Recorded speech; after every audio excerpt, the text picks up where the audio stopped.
नमो तस्स भगवतो अरहतो सम्मा सम्बुद्धस्स। नमो तस्स भगवतो अरहतो सम्मा सम्बुद्धस्स।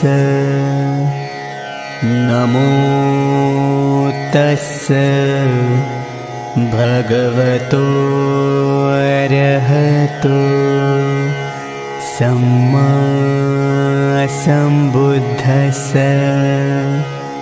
बुद्धं शरणं गच्छामि, धम्मं शरणं गच्छामि, संघं शरणं गच्छामि, द्वितीयंपि बुद्धं शरणं गच्छामि, द्वितीयंपि धम्मं शरणं गच्छामि, द्वितीयंपि संघं शरणं गच्छामि, तृतीयंपि बुद्धं शरणं गच्छामि, तृतीयंपि धम्मं शरणं गच्छामि, तृतीयंपि संघं शरणं गच्छामि। पाणातिपाता वेरमणि सिक्खापदं समाधियामि, अदिन्नदाना वेरमणि सिक्खापदं समाधियामि, कामेषु मिच्छाचारा वेरमणि सिक्खापदं समाधियामि, मुसावादा वेरमणि सिक्खापदं समाधियामि,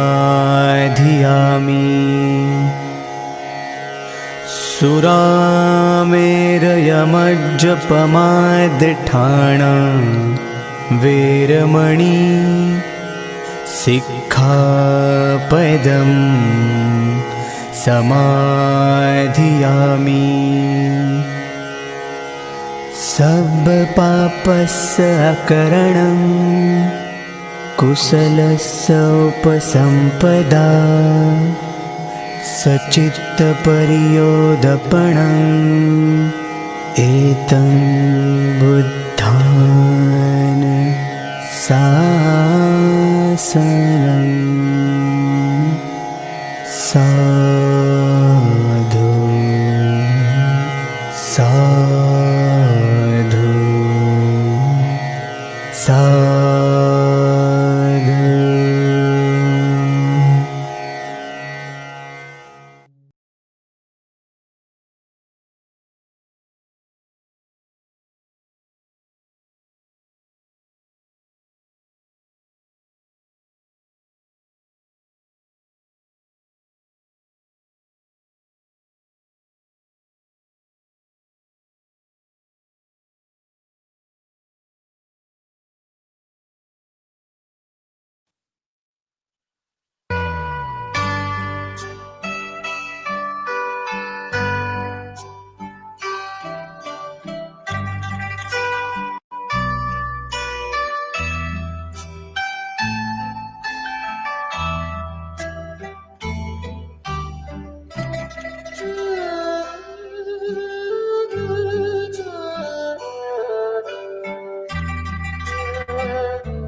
Namo tassa bhagavato arahato samma sambuddhassa. Homage to the blissful one, the worthy one, the fully enlightened one. Homage to the blissful one, the worthy one, the fully enlightened one. Homage to the blissful one, the worthy one, the fully enlightened one. So I'd like to welcome you for joining us here. Today's talk will be on transformation, specifically on the transformation of Angulimala. The story of Angulimala is very popular in Buddhist circles. Angulimala was a contemporary of the Lord Buddha. He started off pretty well. He was born to the king's advisor, the king's top Brahmin minister, and he was raised in very comfortable surroundings. Now there's a bit of folklore about this Angulimala, in addition to the story that we can find in the canon. The folklore includes the details that his father cast his horoscope at his birth and was horrified to learn that he was born under what they considered the robbers constellation, that this boy was somewhat likely to go in a bad way. And his father pondered even whether he should kill his own child, but instead decided to name him Ahimsa, meaning harmless. Himsa would be harmful, ahimsa would be harmless. So he raised them best he could, teaching him manners in the highest, most beautiful way. He was an extremely intelligent child, very humble, eager to please, and very likable. In due time, he was sent off to university, to Taxila, and he was paired up with the top of the teachers, and he became the teacher's pet. He was so good, so respectful. He'd been raised very carefully to be very much ahimsa. The teacher preferred him. The teacher let him become very close to his own family even. And he thrived in that environment. But near the end of his course of studies, the other students had become so disgusted with the teacher's pet that they decided they would have their revenge. All of them got together and they plotted. What could they do? The young man was so perfect. There was nothing honest that they could point out about him. Nothing truly wrong about him that they could say to the teacher to break the teacher from his favorite pupil. So they hatched a plot. And in 3 groups, they each approached the teacher. And the first group said, you know, the word is that your student Ahimsa is, he's out to replace you. And the teacher became very angry and he said, go from here. I won't have you sever me from my own son. Not that he was his own son, but like his own son. Then the second group, and then when finally the third group said, you need to open your eyes. This young man is close to your wife and he's going to replace you. The teacher became very upset. The poisonous seed of doubt was planted and he decided, I have to get rid of this boy. So what to do? When the young man had finished his studies, the teacher approached him and said, okay, you've come to the end of your studies. It's time for you to return home. But for your studies to be of any good to you, you have to properly honor the teacher. You must give an honorarium. And he did a terrible deed. He told the young Ahimsa that he must have from him as the honorarium 1,000 human fingers, all taken from the little finger of the right hand. Now, surely he expected that this fellow would die quickly in the effort of killing people to get the little fingers. The king's men would get him or someone would resist. He underestimated our friend who was born under the robber constellation. So the canon picks up on the story. You can find it in the Majjhima Nikaya, the middle-length discourses. Here's a modern translation of it. It's available through Wisdom Press. Highly recommend that anyone seriously interested in Buddhist studies get a copy of this through Wisdom Press. It's a translation by Bhikkhu Nyanamoli and Bhikkhu Bodhi. And this is discourse number 86. It picks up here where the young Ahimsa has been succeeding in his quest for human fingers. For some reason, it never seemed to even occur to him to get them harmlessly from a cemetery. He goes out armed with bows and arrows, swords, knives, and he haunts a particular forest. I've read that it was about 30 miles from Savatthi, the Buddha's main monastery, the location of the Buddha's main monastery. And he would attack travelers on the forest road, and he would cut them down, kill them, take a finger, disappear. Next group, he'd get them too. Men would travel in larger and larger caravans, hoping to escape the grotesque serial killer who was out for this bizarre task of taking only one human finger. Can you imagine? As more and more reports of these deaths came in, people became more and more afraid to use the forest road. This fellow started to become known as Angulimala because he found the best way to preserve the fingers was to string them around his neck as a necklace, a grotesque, hideous necklace. Anguli means finger, and mala means like a necklace or bracelet. So he had a necklace of human fingers. And this former ahimsa, now quite harmful himsa, Angulimala, had extraordinary physical abilities. He himself, in his own words, would record that he was able to outrun a swift deer. He was able to outrun a swift carriage, a swift horse. This young man could even outrun an elephant. Who could withstand him? As his reputation as a brutal killer grew, then even when 40 men at a time would try to go through the forest, they couldn't face up to him. It was so terrifying as they were being attacked, and they couldn't run away fast enough. he would just chop them down with no mercy and do his grotesque deed to the body, taking one finger. Now, the canon records that the Lord Buddha became aware of this situation of this Angulimala and went out to save him. The ancient stories add the details that his mother figured out that the killer out there must be their own son, the one born under the bad constellation, the one they'd tried so hard to keep as harmless. He had not come home from college as expected.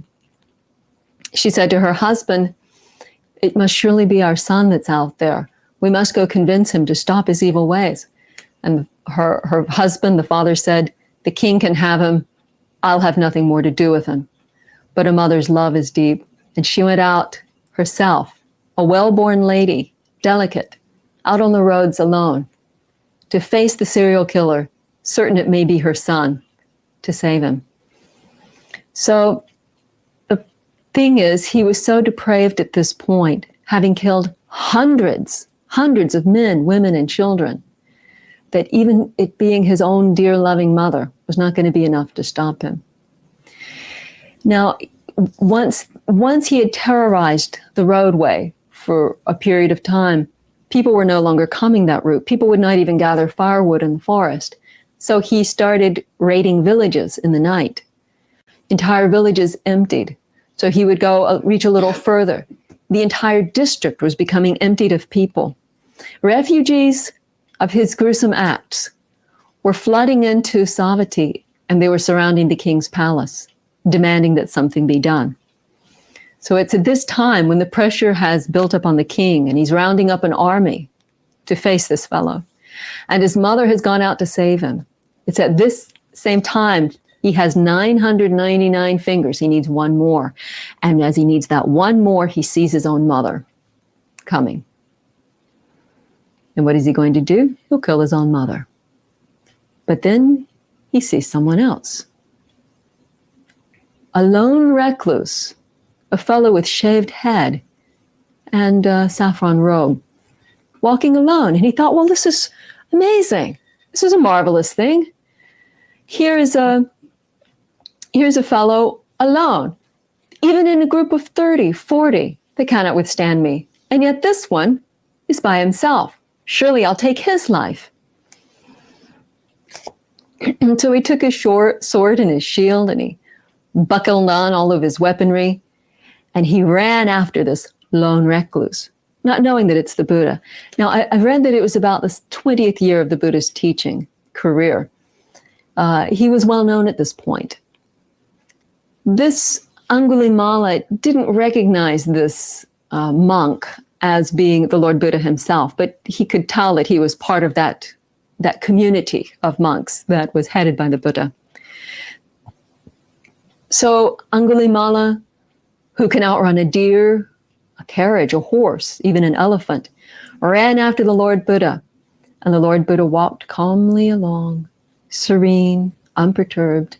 And Angulimala ran as fast as he could.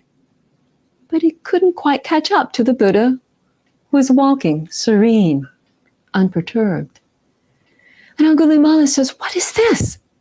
I can outrun even an elephant. I can't catch up to this recluse. And he doubled his efforts. He might as well have been running on a treadmill. He can't get near him. It was a little psychic feat that the Buddha pulled on him, that he's walking so calmly and slowly, and the Angulimala, who is so fast, can't catch him. And when he's fully winded, he finally stops, and gasping for breath, he cries out, "Stop, recluse, stop." Well, can you imagine this? Stop so I can kill you? Who's going to stop for that? Stop, stop, he cries. And the Buddha calmly replies to him, I have stopped, Angulimala. It is you who have not stopped. Angulimala was quite baffled. He knew that this group of monks were known for honesty. And isn't it lovely that the Buddha's monks had such a reputation, that even an evil, depraved serial killer would know and rely upon the fact that one of these fellows with the shaved head and the saffron robe would be telling the truth. He'd be telling the truth, but he just said something impossible. He just said that he, who was walking, had stopped, and that Angulimala, who had stopped, had not stopped. This was a puzzle. So he said, "How is it?" And he said it in verse, for he was of Brahmin family, and the Brahmins often liked to speak in extemporaneous verse. He says, "While you are walking, recluse, you tell me you have stopped, but now when I have stopped, you say I have not stopped. I ask you now, O recluse, about the meaning. How is it that you have stopped and I have not?" And he says, the Buddha says, "Angulimala, I have stopped forever. I abstain from violence towards living beings, but you have no restraint towards things that live. That is why I have stopped, and you have not." So from the moment the Buddha said, "Angulimala, I have stopped forever," it's quite clear. He's using stopped as some sort of metaphor, something deeper than what Angulimala had been anticipating.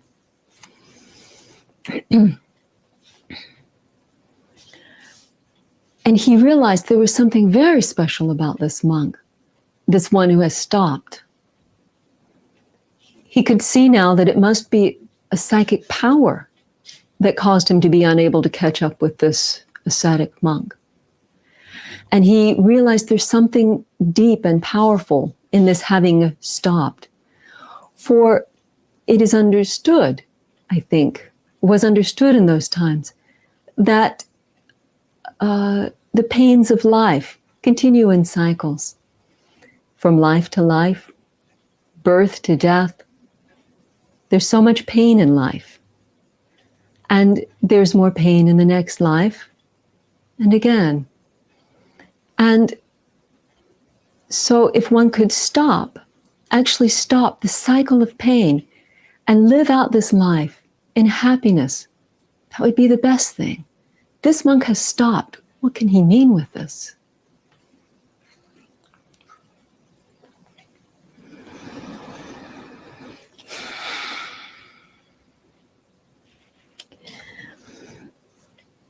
So when the Buddha said this, that he has stopped and Angulimala has not, Angulimala realized it was the Lord Buddha himself who had come. And he said, "Oh, at long last, this recluse, a venerated sage, has come to this great forest for my sake. Having heard your stanza teaching me the Dhamma, I will indeed renounce evil forever." And he threw down his weapons. And he asked the Buddha to allow him to become a monk. Now, what do you think? Would the Buddha allow a serial killer, perhaps the world's worst serial killer, the worst serial killer of all time? Could such a man make a transformation? Can such a man stop his evil ways? Can he do it with even just so few words having been said? Is it possible? Let us stop for a moment and think about what it means to stop. On another occasion, the Lord Buddha said to his monks, "O monks, this mind is luminous." And he explained that the problem is that this luminous, bright, shining mind is covered over with greed, with hatred, with confusion. It's covered over with pride and ignorance and delusion. It's covered over with violence, selfishness, impatience, cruelty, and hatred. It's covered over with all the defilements of the heart that could ever make a person feel dissatisfied and miserable. When one removes this covering, then the clear purity of the mind can shine forth. To become enlightened is not to create something new within oneself, not to become some great new thing or being. It's to let go of all the things that are unenlightened. It's to fully let go of all the hindrances and all the fetters, all the things that could ever make one's heart miserable. That is what enlightenment is. It's a matter of stopping doing the things that prevent enlightenment from being there. So Angulimala, he decided to stop too. So the Lord Buddha accepted him. He said, Ehi bhikkhu, come bhikkhu, come monk. And he reached out his hand to him and he let him become a monk right there on the spot. And then they went back to the monastery, not immediately. They took their time. He let Angulimala get adjusted a little bit to the idea, gave him a little training along the way. And they went back to the monastery. And Angulimala undertook the practice. Meanwhile, we never hear any more about his mother. I presume that she got home safely. Meanwhile, the people have surrounded the palace and they demand action of the king. There is a robber bandit in your realm. He is killing people. Even 20, 30 men cannot withstand him, they cry. He has laid waste to villages, to districts, to that region. He is in your realm. You must do something, king. They demanded it, all these refugees. What can the king do? He raises an army, a whole army of cavalry, and he goes out. But this king, this is King Pasenadi. He's actually the most powerful king of the realm. He's devoted to the Lord Buddha. And he stops at the monastery to pay his respects one last time before going out to face what he figures to be certain death. He says he goes to where the Lord Buddha is staying and dismounts from his carriage and walks there and greets him respectfully, sits down at one side. And the Buddha said, so, I see you are here with your whole army. Have the Lichavis attacked you? Has King Bimbisara gone to war with you? He liked to say things like that. He knew what was really going on, but he just opened up the conversation to get things started. The king said, no, Lord Buddha, it is this Angulimala. I've come with my army to try to put him down. But he says, I shall never be able to put him down, Venerable Sir. He is murderous, bloody-handed, given to blows and violence, merciless to living things. Villages, towns, and districts have been laid waste by him. He is constantly murdering people, and he wears their fingers as a garland. I shall never be able to put him down. And the Buddha said, great king, if this Angulimala were to give up killing and put on the robe and shave his hair and beard and live compassionate for beings, never killing, not stealing, living without any sexual conduct, if he were to live honestly and become a good monk, a virtuous man, what would you do? And the king said, well, I'd give him my protection and I would rise up before him and I would offer him a seat and I would give him all his requisites and I would make sure he was taken care of. He said, but Lord, of course, it's not possible that such a depraved being as this Angulimala could ever make such a transformation. And it happened that Angulimala was sitting near the Buddha and the Buddha extended his arm and he said, great king, here is Angulimala. And the king looked at this big monk and he was terrified and his hair stood on end. And he was just so shocked he couldn't even move. And then the Buddha said, there's no reason to be afraid, great king. He's harmless. There's no reason to fear. And the king overcame his fear and he approached Angulimala and he asked if it's true and that he's made this transformation, he's a monk now, and so forth. And Angulimala said, yes, great king, it is true. And the king asked him for his name, for his clan, his mother and father's clan names. And he told him, and he realized that this was the son of his own Brahman. And he realized too that he'd heard about this boy who was born under the robber constellation. And he rejoiced and he praised the Buddha and he said, I could not have put him down with weaponry. With all my army, I could not have put him down. But you who have no weapon, Lord Buddha, you could tame him. Only you could have done it. And so praising him, He then said, well, Buddha, I'm busy now. I have much to do. And the Buddha said, it is time now for you to do as you see fit, great king. Also, the king offered Angulimala any support he needs, but Angulimala wants to live as a very simple life as a monk. He said, no, king, I'm fine. I'm content with my triple robe. So then the king departs with his army. Can you imagine how relieved he is? He's not going to die that very day. And he goes off rejoicing. So do you think the people accepted the transformation of this Angulimala? Not on your life. They wouldn't give him a bit of alms food. As he went for his alms rounds with his begging bowl, as like the other monks would do, they would run screaming from him. It was the one who had killed so many people. They would slam their doors. They would run. One day, Angulimala was on alms round, and he became aware of a woman who was in bitter labor. It was a labor that was not going to end well. It was going to end in the death of this woman and her child who was not coming out properly. And compassion arose. That was new for him. He was not compassionate before. His heart was really shaken. Now, mind you, while he's trying to meditate, he has the day-to-day disappointment, not being able to do his alms round. When he tries to meditate, he sees the visions of all the people he murdered.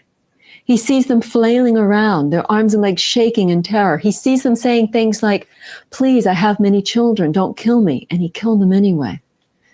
These things haunted him in his meditation, and he would get up and leave, give up.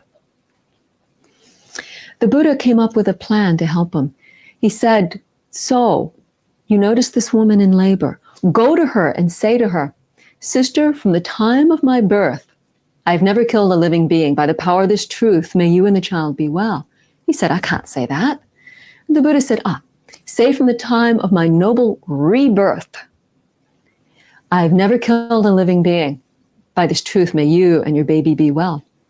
So the family of this woman put up a screen, and Angulimala approached, and he said that. He made this statement of truth. Truth is powerful. And by that, he worked a miracle. The woman was well, the baby was born, they lived. And the people said, his loving kindness is so great. His harmlessness is such that now he can save life. And then the people began to accept him. He was able to settle into his meditation. And before long, diligent, ardent, and resolute, he was able to come to the end of all suffering.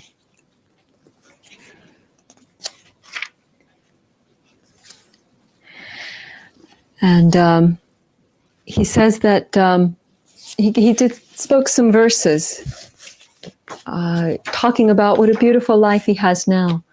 For even though he was so powerful in the past, staying in forest at the root of a tree in mountain caves, he had an agitated heart. But now I rest and rise in happiness. Happily I spend my life. Now he is free of all the snares of evil. Oh, the pity, the compassion that was shown him by the Master. He lived in bliss and happiness. He became one of the greatest disciples of the Lord Buddha. And if someone like him could make such a transformation, friend, I think all of us can. Thank you.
Netflix के founder read Hastings का एक कहना है कि अगले 2 सालों में वो इंडिया में 300 करोड़ का इन्वेस्टमेंट करेंगे जिससे वो नया कंटेंट क्रिएट कर सके. Next Friday, that is 7th of August, we will have part 2, and of course, there also we'll be specifically talking about OTT platforms, that is over-the-top platforms.